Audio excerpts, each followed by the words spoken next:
Djamel Ameziane is from Algeria. He's about 42 now. He's a college-educated person who has a pretty typical or classic refugee story where he left Algeria in the early 90s to flee the violence and the civil war that was happening there at the time. He left legally. He wanted safety and he wanted a better life for himself. He went to Europe first. He lived in Austria for a number of years, where he actually worked as a chef in a very well-known Italian restaurant there. Lived in Austria for a while. The immigration situation changed in Austria after a number of years, and his visa expired, so he was forced to leave again. He left legally. He went to Canada. Immediately, as soon as he arrived in Canada, he applied for asylum at the airport. Lived in Canada for 5 years as his asylum application was being processed, and ultimately it was denied in 2000. Faced with denial of his application and deportation to Algeria and fearing for his life, because he left, as I said, in the early 90s for safety, but also to have a better life, but because he felt his life was at risk and his safety was at risk. Faced with deportation and having, few options to go elsewhere, he went to Afghanistan only because that was one of few countries that was available to him at the time where he wouldn't have to deal with stringent visa requirements and documentation requirements, and also because it was an environment that as a Muslim man he felt he could live comfortably, live peacefully, and sort of live anonymously as he figured out what to do next. So he went to Afghanistan for those reasons, but for the denial of his application in Canada, I think he would still be living there now and might have a family, and children, and Guantanamo would never have been part of his life.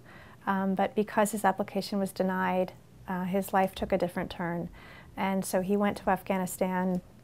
When the bombing started by the U.S., he, like everyone else, fled towards Pakistan, was picked up presumably for a bounty in Pakistan, turned over to the U.S. and transferred to Guantanamo, where he arrived in February of 2002, one of the earliest prisoners to arrive, held in the infamous cages of Camp X-Ray for a number of months, and has since then been detained on the basis of only determination by a military tribunal, the Combatant Status Review Tribunals, where detainees had no right to a lawyer, no right to see the evidence against them, where evidence obtained through torture could be used. Through that military tribunal, he was deemed an enemy combatant, and so far has been held on the basis of that determination since 2002. He has a habeas corpus challenge in federal court that he's pursuing, but his case has not yet been heard in federal court, and there's been no determination yet of the legality of his detention. Djamel is one of few detainees who actually has substantial connections to a number of other countries. He lived in Austria for 3 years, lived in Canada for 5 years, has family in Canada. His brother lives in Canada with his wife and new daughter. But he also, he's fluent in French, speaks English, speaks a bit of German, and he's young and college educated, and for a number of reasons would be able to integrate and adjust to life in a number of European countries or in Canada in a way that many of the men might find more challenging. Djamel is one of the most solid people that I've met in Guantanamo in terms of his state of mind. He is deeply hopeful, despite everything he's been through, that he will be released.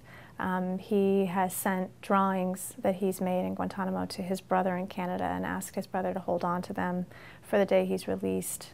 He wants to put them up in his home. I think he has a very clear vision of what he wants with his life, and is determined to survive until his release and hopeful resettlement in a safe country. But he, again, like a lot of our clients, but particularly Djamel, I think, is just has a deep inner strength and hope for his future, despite everything he's been through.